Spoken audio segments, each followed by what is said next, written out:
Welcome to Defense Briefing. The content of the briefing includes: search and rescue launched for 100 people missing in northeast India as flash flooding kills at least 14. A wartime election in Ukraine?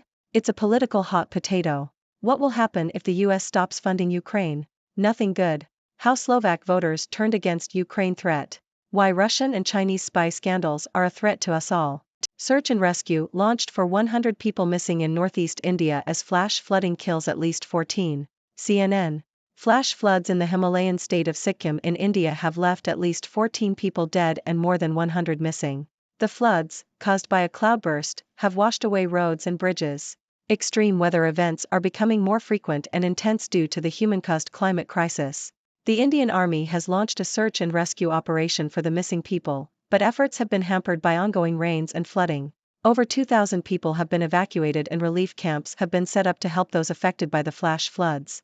A wartime election in Ukraine? It's a political hot potato. New York Times. Ukraine's President Volodymyr Zelensky has not ruled out holding a presidential election during the country's ongoing war with Russia. His 5-year term ends in several months, and if not for the war, he would be preparing to either step down or campaign for a second term. Analysts consider the possibility of wartime balloting a long shot, and under martial law, elections in Ukraine are suspended. Still, there is talk among Kyiv's political class that Mr. Zelensky might seek a vote, with far-reaching implications for his government, the war, and political opponents. A petition opposing a wartime election has drawn signatures from 114 prominent Ukrainian civil society activists.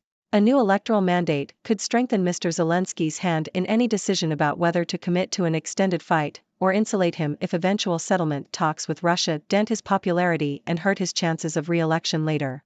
What will happen if the US stops funding Ukraine? Nothing good. Bloomberg. The US government's inability to provide further aid for Ukraine could have significant consequences for the country. If the US pulls back its support, Ukraine will be left in a brutal stalemate on its own territory, with a gradual erosion of its military capabilities. This could force Ukraine to seek peace on unfavorable terms. The psychological and diplomatic implications will also be damaging, as it will confirm the theory held by Putin and other aggressors that the democracies are decadent and easily distracted. This will have global implications and could impact other countries' expectations of US support. How Slovak voters turned against Ukraine threat. Financial Times. Slovakia's ruling party in talks to form a coalition government has capitalized on growing resentment towards Ukrainian refugees, despite the fact that most refugees only pass through Slovakia on their way to other EU countries or return to relatively safe areas in Ukraine. The Smer party, led by populist leader Robert Fico, won the most votes in Slovakia's parliamentary election on February 29. Fico's party has been highly critical of support for Ukraine and has opposed sanctions against Russia. Fico has echoed Russian propaganda lines about the conflict, and has even claimed that the fighting in Ukraine began in 2014 when Ukrainian Nazis and fascists started murdering the Russian population of Donbass. Proximity to the Ukrainian border does not translate into sympathy for those fleeing Ukraine. The village of Chonkovs in eastern Slovakia that lies just 10 kilometers from the border voted predominantly for parties opposed to continued support for Ukraine. Locals are unhappy about aid being prioritized for Ukraine over their own struggling citizens. Why Russian and Chinese spy scandals are a threat to us all. Financial Times. Russian and Chinese espionage against the West is increasing, with several suspected intelligence officers and agents being uncovered in recent months. In response, Russia and China have begun seizing random Westerners on flimsy espionage charges. This cycle of arrests and detentions represents a dangerous escalation. Western authorities are increasingly opting for prosecution rather than simply expelling spies, reflecting improved evidence gathering. However, the public naming and shaming of spies has not deterred Russia and China, who continue to detain Westerners as bargaining chips. The more spies are arrested, the greater the threat to Westerners in those countries. Russia scrambles to cover ballooning cost of Ukraine war. Financial Times. The Russian government is turning to irregular revenue-raising measures to fund a rapid rise in defense spending, which has tripled since the invasion of Ukraine. The government aims to spend RUB 10.8 $108 billion, on defense next year, 3 times the amount allocated in 2021. To cobble together that sum, the cabinet is relying to a greater extent on irregular revenues stemming from one-off taxes and levies, including voluntary donations Western businesses have to pay when leaving Russia. The contenders to replace Kevin McCarthy as Speaker of the U.S. House. Financial Times. The Republican Party is facing a crisis of leadership as they scramble to find a new Speaker of the House following Kevin McCarthy's withdrawal from the race. The Republican Party is divided over key issues such as funding the federal government and underwriting aid to Ukraine, and any new Speaker will need to win over the 8 Republican rebels who voted against McCarthy. 2 candidates have declared they are running, with others considering entering the race. There have also been suggestions that former President Donald Trump, who has not ruled out the possibility, could run for Speaker. The U.S. nuclear arsenal can deter both China and Russia. Foreign affairs. The United States does not need to expand its nuclear arsenal or develop new nuclear capabilities in response to the emergence of 2 nuclear peers, China and Russia. This argument is put forth by James Acton, co-director of the Nuclear Policy Program at the Carnegie Endowment for International Peace, in an article for Foreign Affairs. Acton argues that increasing the size of the U.S. nuclear force would not enhance deterrence against China and Russia and would likely decrease U.S. security. He suggests that the United States should adopt a deterrence strategy that focuses on the ability to inflict damage on an adversary's society and infrastructure, rather than targeting their nuclear forces. This approach would not require an expansion of the U.S. nuclear arsenal or the development of new nuclear capabilities. Acton points out that a counterforce strategy, which involves targeting an adversary's nuclear forces, is not feasible because it would not be effective enough to limit the damage that could be inflicted by a nuclear peer. He argues that infrastructure targeting, which aims to damage or destroy an adversary's economic and industrial infrastructure, is a more logical alternative. Acton acknowledges that the emergence of 2 nuclear peers brings new risks, but argues that these can be mitigated through diplomacy and communication, rather than an expansion of the U.S. nuclear arsenal. In conclusion, Acton suggests that the United States should abandon counterforce targeting in favor of infrastructure targeting and re-evaluate its nuclear strategy. He argues that expanding the U.S. nuclear arsenal would not enhance deterrence and may even increase the risk of nuclear war.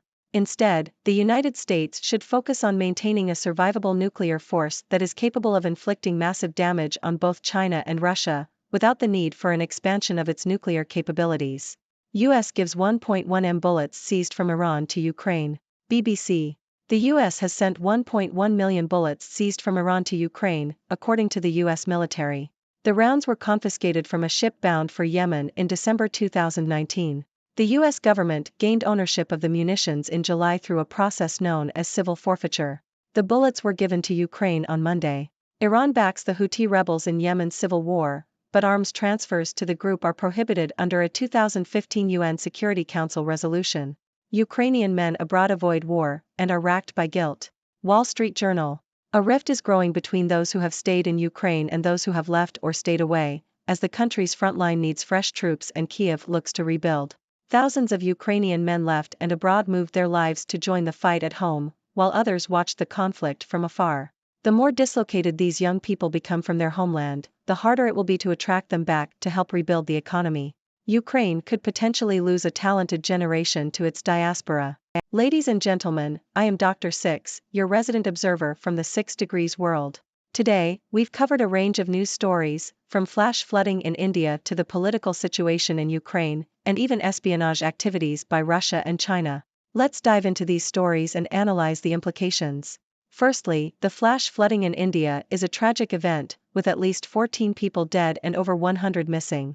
The human-caused climate crisis is leading to more frequent and intense extreme weather events, and this serves as a stark reminder of the urgency for action on climate change. The Indian Army is conducting search and rescue operations, but ongoing rains and flooding are hampering their efforts.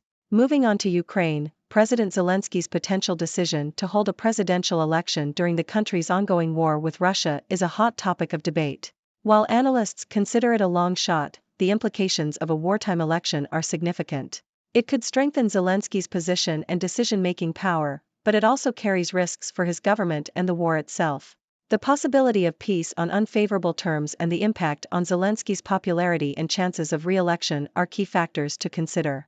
The U.S. government's inability to provide further aid to Ukraine could have dire consequences for the country. Ukraine may find itself in a brutal stalemate, with erosion of its military capabilities and the need to seek peace on unfavorable terms. This would not only have psychological and diplomatic implications but also impact the expectations of other countries regarding U.S. support. Speaking of Ukraine, growing resentment towards Ukrainian refugees in Slovakia has had political repercussions. The ruling party in Slovakia has capitalized on this sentiment, winning the most votes in the recent parliamentary election. The proximity to the Ukrainian border does not translate into sympathy for those fleeing Ukraine, and this highlights the complex nature of the refugee crisis.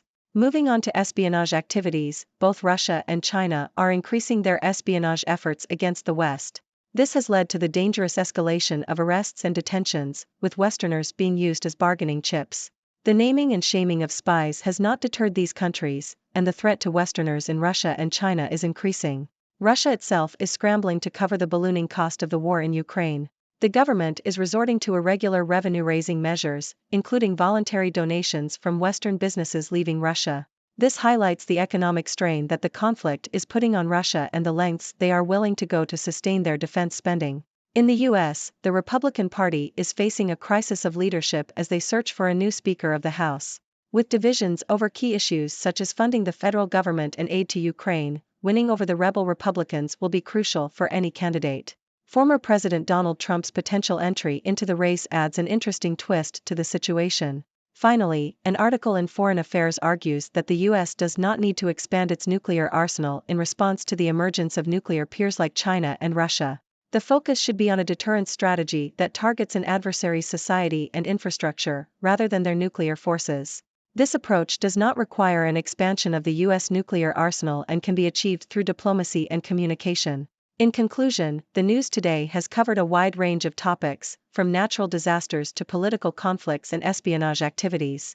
It is a reminder of the interconnectedness of our world and the importance of staying informed. As always, I welcome your thoughts and questions. What are your ideas on these stories? Thank you for tuning in. The content above showcases the latest briefing reports and analytical synopses, thoughtfully curated by the 6Do team. These insights stem from a wide array of reputable media outlets, think tanks, government sources, and specialized experts worldwide. We encourage you to explore these sources for a comprehensive perspective. Keep in mind that while the content may not always align with the official standpoint of 6Do Brief, it's not meant to be taken as absolute directives for decision-making.